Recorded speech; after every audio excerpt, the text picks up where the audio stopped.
أما بعد فأعوذ بالله من الشيطان الرجيم بسم الله الرحمن الرحيم أولئك حزب الله ألا إن حزب الله هم المفلحون صدق الله مولانا العلي العظيم وصدق رسوله النبي الكريم الأمين ونحن على ذلك لمن الشاهدين والشاكرين والذاكرين والحمد لله رب العالمين إن الله وملائكته يصلون على النبي يا أيها الذين آمنوا صلوا عليه وسلموا تسليما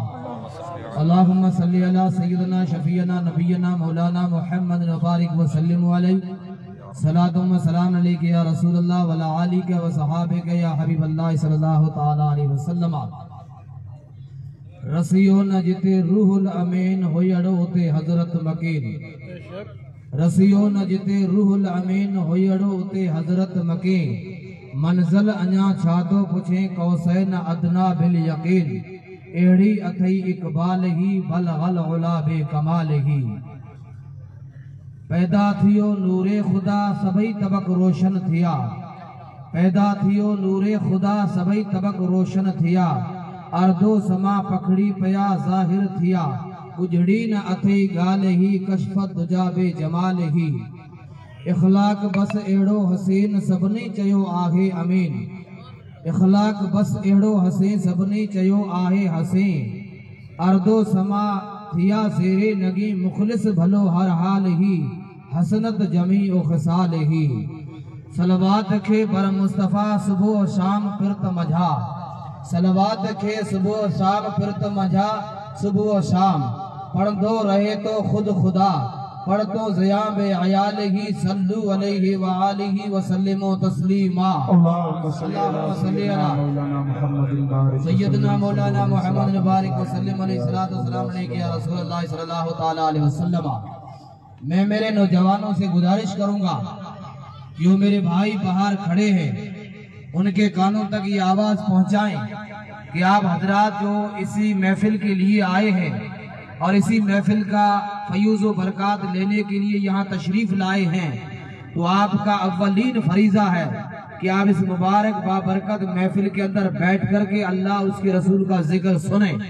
میں اپیل کروں گا کہ آپ تمامی حضرات ان کو یہ دعوت دیں کہ ہم نے آپ کو بڑی دور سے بلایا ہے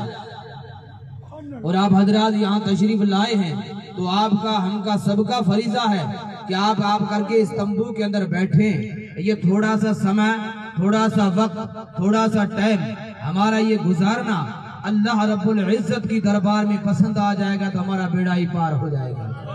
خلیفہ صاحب وعلیکم السلام مہربان درود شریف پڑھو اللہم صلی علی سیدنا مولانا محمد مبارک وسلم علیہ السلام علیہ یا رسول اللہ وعلیٰ آلہ و صحابہ یا حبیب اللہ صلی اللہ تعالیٰ علیہ وسلم آمو جی گال جی شروعات کریا ان کا آگ میں وری اکڑو دفعہ گزارش کندس تجھے کہ مجھا بھا عزیز دوست پرے بیٹھان محفل کا باہر آئیں وہ ہانے انتظار نہ کن جو تا یہ محفل ہانے آخری مرحلے تے آئے یعنی جو ہانے آخری وقت آئے آخری ٹائم آئے آخری لمحہ آئے گویا کہ اسان جو جو ٹائم ہلی رہیو آئے ان زندگی جو کو بھروسو کو نہ ہے ان زندگی کے اندر رب تبارک و تعالی اسان کے کڑو موقع عطا فرمایو آئے یہ رب جو وڈے میں وڈو سامت احسان ہے جو تا پانجے پیارن جو ذکر سنن جے لا اسان کے انتخاب اسان جو تھیو آیا سے متعین تھیایو تا اسان جو فرض آگے جنہیں ہوتا کا گھر چھڑے ہت آیا آئیو تا اللہ وارن دی جے کا محفل آگے ان جے اندر جو کچھ خیرات ملی رہی آگے یعنی رب جی پارا رحمت ملی رہی آگے اللہ جے نبی جے صدقے میں اللہ وارن جے فیض جو سمونڈ ہلی رہی آگے ان جے اندر وہی اگر اسان جا چند لمحات قیمتی وقت گزاری دا سے رب جی دربار میں پسند اچھی بیا تا سجا بئی جہان موچارا تھی ویلا اللہ سبحان اللہ بے شک وہ انسان آئی ہوں اللہ جو وڈے میں وڈو سامت احسان تھو رب تبارک و تعالی اسا کے انسان بنائے انسان جی علاوہ گھنی مخلوق موجود ہے کائنات ذرے ذرے کے ڈسو پتھر بھی رب جی مخلوق ہے جناور بھی اللہ جی مخلوق ہے یا جیکا بھی دنیا جی اندر موجود ڈسوں تھا ہر چیز رب جی پیدا کل مخلوق ہے پر رب جو احسان رب جی مہربانی رب جا کروڑوں احسان آخر ان جا لطف لکھیں آخر ان جو مہربانی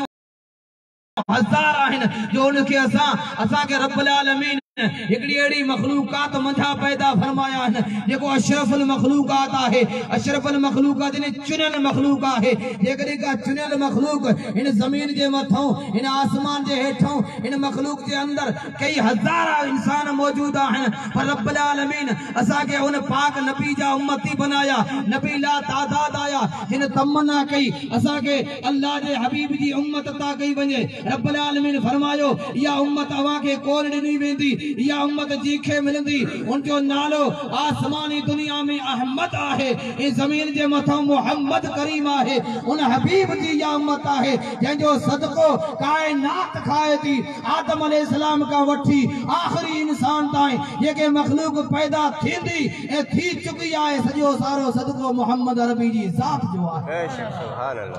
ان میں چاہے پیر ہوجن چاہے پیغمبر ہوجن چاہے اوتاد ہوجن چاہے ابدال ہوجن چاہے کتب ہوجن چاہے کلندر ہوجن چاہے پیر ہوجن چاہے امیر ہوجن کیڑی بڑی ہستی جو انسان ہوجے جو کوئی سنسار میں چرفر نظر اچے تھی کائنات میں احسان دا رب جو آہے مہربانی رب جی آہے مہربانی انہیں کائنات خالق مالک جی آہے پر صدقو مصطفیٰ جی ذات جو آہے اسا احسان مند آئیوں اللہ اسا کے انسان تا بنایا پر ایڑا انسان بنایا جو محمد عربی جا غلام بنایا ہے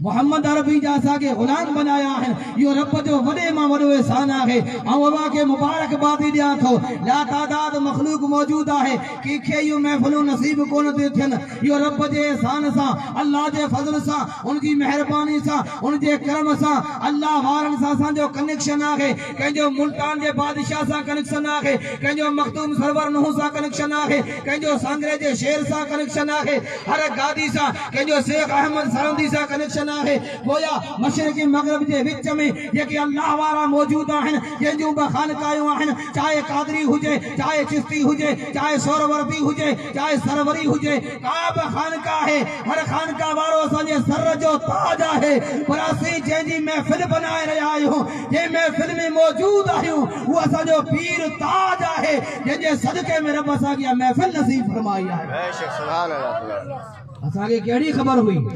ان علاقے وارن کے تیو جلسہ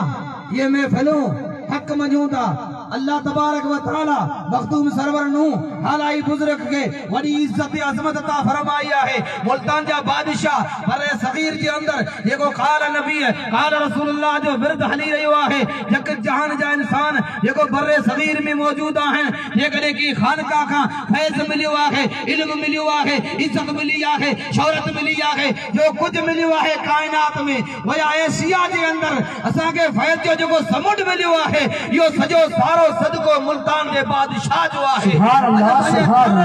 اجسانجے تھر میں باب الحق باب الدین زکریہ ملتانی رحمت اللہ علیہ جی گونج نظر اچے تھی یہ انہیں عاشقان مصطفیٰ جی سینے میں سجائی عجب موجود آئے ملتانی بادشاہ جو ذکر قیامت آئے موجود ہوں دو سبحان اللہ نعرہ تکبیر نعرہ رسالہ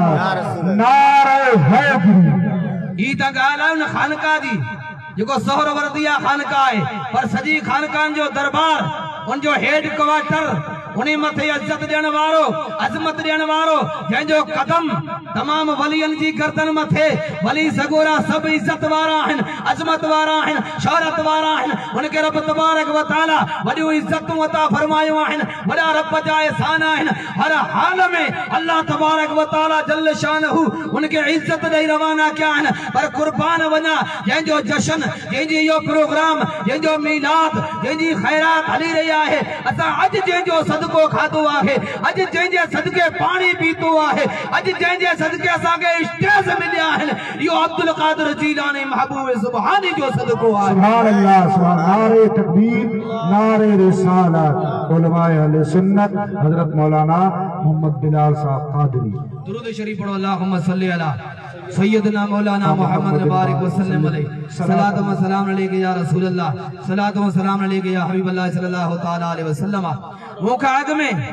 بہترین تقریر تھی رہی تھی ان میں اکڑو اشارو جیمی اللہ وارے جی دربار میں قوم وئی पुछया कि सजन साईं असां वटि पाणी मौजूद कोन आहे। अॼु असां MP वटि वञूं था, ML वटि वञूं था, धारा सभे वटि वञूं था, मुख्यमंत्री वटि वञूं था, जेको चुनियल इंसान आहे, जेके इंसान चुने कुर्सी ते विहारो आहे, पर उन इंसान जे अमल खे ॾिसो, उनजे अक़ीदे खे ॾिसो, उनजे ईमान खे ॾिसो, उनजे जज़्बे खे ॾिसो। सॼी क़ौम हली वई आहे पीर साईं उन दरबार में जेको सांगरे जा शेर सुता पिया आहिनि मौजूद, उन में हिकिड़ो अल्लाह जो नेक साले बानो उनजी दरबार में पुॼनि था। साईं असांजे इलाइक़े में पाणी कोन आहे। अॼु जेको मिठो पाणी पियूं पिया न, ई बि उन अल्लाह वारनि जे क़दमनि जो सदको आहे, अल्लाह वारनि जे क़दमनि जो सदको आहे। अकल वारनि चयो त हाणे वञी शिकायत कई महकमे वारे खे ॾियो कि हेड क्वार्टर वारे खे ॾियो, जेको जल जेको इंसान पाणी पीआरनि था, जेको महकमे जी ड्यूटी आहे, उन वटि वञो इहो शिकायत ॾियो। हिन अल्लाह वारनि वटि छा कंदा, इन वटि कहिड़ी अहमियत आहे? इहे वाके लाइनूं लॻाए ॾींदा, इहे वाके उतां खां कनेक्शन जोड़े ॾींदा। उन में फ़क़ीर फुकरा हा, अकल वारा बि हा, अल्लाह वारा बि हा। उन पंहिंजे ईमान खां फ़ैसिलो वरितो। उन चयो त असां जेका लाइन लॻाईंदासीं, दुनिया वारी लाइन लॻी, उन में कल्ह जो बूस्टर ख़राब थी वेंदो, हेड क्वार्टर बि ख़राब थी सघे थो, पुठियां लाइट जो कनेक्शन भी कटजी सके थो, पर अल्लाह तबारक व तआला जल्ल शानहू इन सांगरे जे शेर जी ज़बान में एड़ी तासीर रखी आहे, जेको बगदादी बादशाह जो पोटो आहे, अब्दुल कादिर जीलानी जी नस्ल वारो आहे, रसूलुल्लाह जे बचड़े जी नस्ल वारो आहे। इन जी ज़बान में जेका लफ्ज़ निकरी वियो, ए ज़बान में चवण जी देर आहे, रब्बुल आलमीन कबूल फरमाए थो। सुभान अल्लाह, सुभान अल्लाह। उन कबूलियत जो सदको ही आहे। जॾहिं हुते ॻाल्हि क्यों ॿी का ॻाल्हि कोन हुई, हिकिड़ो खड़ो खयो आहे, हितर खयो आहे, उनजे मथां कुझु पढ़नि, ज़बान बज़ाहिर आले नबी जी हुई, अंदर ताक़त रब्बुल आलमीन जी कम करे रही छो तो उन रब खे यादि कयो। रातो ॾींहुं रब जी दरबार में वेही अल्लाह तबारक व तआला जल्ल शान जी दरबार में ही अल्लाह के याद कयो। यानी अल्लाह जे बाने जी दरबार में पहुता न, अरीजो खणे साईं पानी जी कमजोरी आगे चवन था, यो खड़ा पड़ी नो था, इन कुएं के अंदर हलायो, खड़े जो पुजन हो, पानी के खबर पई मांद कई पत्थर आया हुंदा, पर उन्हें पत्थर में इनमें फर्क आगे, वो आम इंसान जो पत्थर हो, यो आए बगदादी बादशाह जे पोटे जो, हाने गाल राय का कौन वेंदी, क़यामत जी सुबह ताईं मिठे पानी जो नदियों जारी हो तो। सुभान अल्लाह, सुभान अल्लाह। असां जो मिठो पानी पी रहे आयो, ई सांगरे जे शेर सैयदना सरकार नूर मोहम्मद सा जीलानी उन्हीं जे बचड़न जे कदमन जो सदको आहे। असां के छा खबर हुई त यो इलाको असां जो एड़े तरीके से 11 जी महफिल 12 जी महफिल पाण में मेल मिलाप कंदा, पर हिकड़ी हकल सा, हिकड़ी जबान सा एड़ी तासीर हुई, जंहिंजी जबान में छो न हुजे, अली शेरे खुदा जे बचड़े में एड़ी ताकत रब्बुल आलमीन रखी ही। कई इलाके में बैठा हासे, पर जरे पीर ताज आयो त घटी घटी गोठ गोठ में ताज जा नारा लगा, पर क़यामत ताईं 11 शरीफ जो महफिल हलंदियूं रहंदियूं। छो ये अल्लाह वारनि जो करामत आहे। मुंह जे आयत करीमा पढ़ी, उसमें रब तबारक व तआला इरशाद फरमायो, उलाइक हिज़्बुल्लाह, हू अल्लाह जी जमात जेको हमेशा कामयाब आहे। उलाइक हिज़्बुल्लाह अला इन हिज़्बल्लाह हुमुल मुफ़्लिहून, बेशक अल्लाह जी जमात कामयाब आहे। असां ॾिठोसीं हिकिड़ो हिकिड़ो इंसान हिते दरवेश सुधो पियो असांजे भर मां, फ़कीर डूडो अले रहमा आए अकेलो, पर 1000 माण्हुनि जी दिलनि मथे राज करे थो। आए अकेलो 1000 माण्हुनि जी दिलनि मथे राज करे थो, पर हू आयो अकेलो हो, हिते आयो अकेलो हो, पर आज उनजा नारा पुठियां लगन विया। सबब केड़ो आहे? अल्लाह तबारक व तआला जे इन कलाम साबित थियो, उनजी ज़बान उन्हनि जी हुजे थी, अंदर ताकत रब्बुल आलमीन जी हुजे थी, हथ उन्हनि जा हुजनि था, ताकत रब्बुल आलमीन जी हुजे थी, पैर उन्हनि जा हुजनि था, ताकत रब्बुल आलमीन जी हुजे थी। छो न नारो लगे उनजे अपन ॾाॾनि एड़ो रब खे राज़ी कयो आहे। हाणे जेको उनजी नस्ल वारो आहे, आला हज़रत फरमाइनि था, तेरी नस्ल पाक में है बच्चा बच्चा नूर का, तेरी नस्ल पाक में है बच्चा बच्चा नूर का, तू है आईने नूर, तेरा सब घराना नूर का। इधर नूराने घर जो कमाल है, इधर नूराने घराने जो कमाल है, जंहिंजे ज़रिए में अल्लाह तबारक व तआला जल्ल शानो असांजे ईमान जे अंदर 4 चंड लगाए छॾिया। ताज़ो थियो न ईमान, सभी जो सुभान अल्लाह।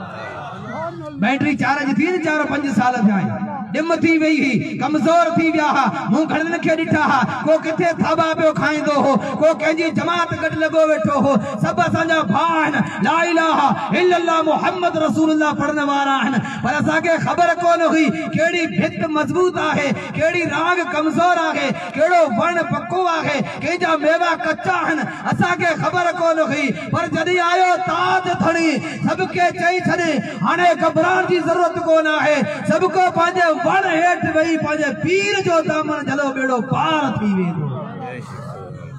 अल्लाह तबारक व तआला जल्ल शानहू पंहिंजे नेक साले बानन खे या जुर्रत या हिम्मत या ताकत अता फरमाए तो छो तो अल्लाह सां लौ लगाए रखन था जिन्हें अल्लाह सां लौ लगाई उ बई जहान खटे गया खटण वारन में अल्लाह जो प्यारो नेक साले बानो सैयदना सरकार अब्दुल कादिर जीलानी महबूब सुभानी मुख्तसर अर्ज करे अल्लाह जो नेक साले बानो हजरत सैयदना सरकार अब्दुल कादिर जीलानी महबूब सुभानी दोस्तों इज्जतों ये सब कुछ किथा मिलंदो आहे ये मुझे रब्बुल आलमीन जी अता आहे उन्होंने गरम बिस्तर छड़िया ई जागीरियों छड़ियो जायदादों छड़ियो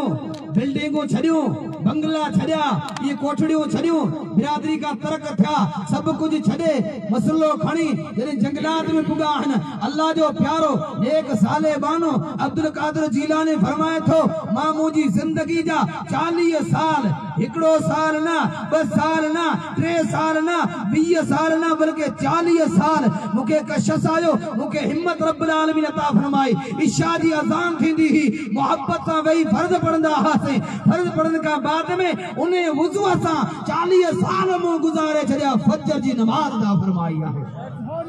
फजर जी नमाज अदा फरमाया है वो अब्दुल कादिर जीलानी जा गुलाम मखदूम सरवर नूह जा गुलाम वो शेख अहमद सरहंदी जा गुलाम नक्शबंदी सिलसिले वाला सरवरी सिलसिले वाला सोहरवर्दी सिलसिले वाला चिश्ती सिलसिले वाला के पीर सा मोहब्बत रखी तो और अल्लाह वारन असा के केड़ी तालीम नी आगे अवल इल्म फिरायो उनका बाद में रब के याद करो अल्लाह तबारक व तआला जल्ल शानहू असा के एडा इंसान के कामयाब कंदो जो दुनिया हैरत में पई वी थी ये छा करे रे आन असा के चवणो पवंदो यो असा जे पीरन जो सबक आहे उन्हनि चयो इल्म पढ़ायो असा पढ़ायो से उन्हनि चयो रब के याद करियो असा कयो से अल्लाह तबारक व तआला असा के जी मकाम मर्तबो अता फरमायो सुभान अल्लाह पाण फरमान था जड़े कमजोर इंसान थिए तो दिल जो कमजोर उन्हें जला हिकड़ो ही रस्तो आए रात जो टाइम हुजे इंसान के घबराहट महसूस थिए तो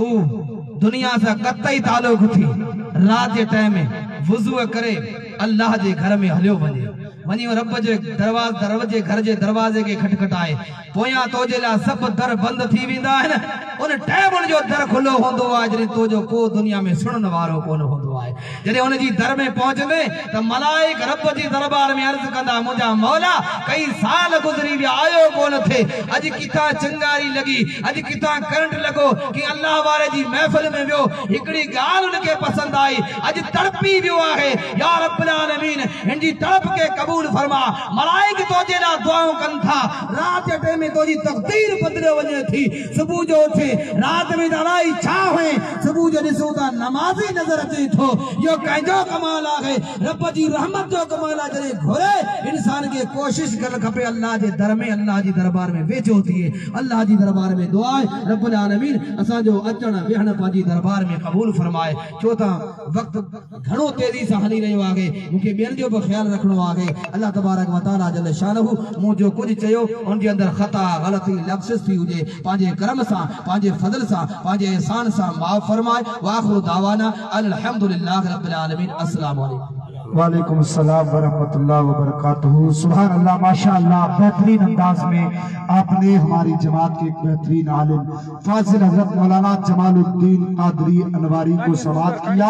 अल्लाह रब्बुल इज्जत इनको और बुलंदियां और तरक्कियां अता फरमाए جو حضرات باہر بیٹھے ہیں ان سے گزارش ہے کہ آپ پنڈال کے اندر تشریف لائیں. آئیے آپ کے سامنے بلبل راجستان قاری عطاء الرحمان قادری کو آپ کی سماعتوں کے حوالے کرو. آئے اور قاری صاحب نعت مصطفیٰ صلی اللہ علیہ وسلم. اچھا آپ کے سامنے ہماری جماعت کے بہترین عالم حضرت مولانا بلال احمد صاحب قادری آئیں گے، وہ خطاب فرمائیں گے. نعرہ تکبیر، نعرہ رسالت.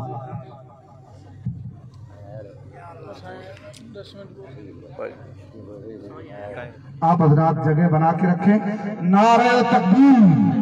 نعرہ رسالت، نعرہ حیدری، نعرہ حیدری. شہزادہ جہانیہ، شہزادہ جہانیہ.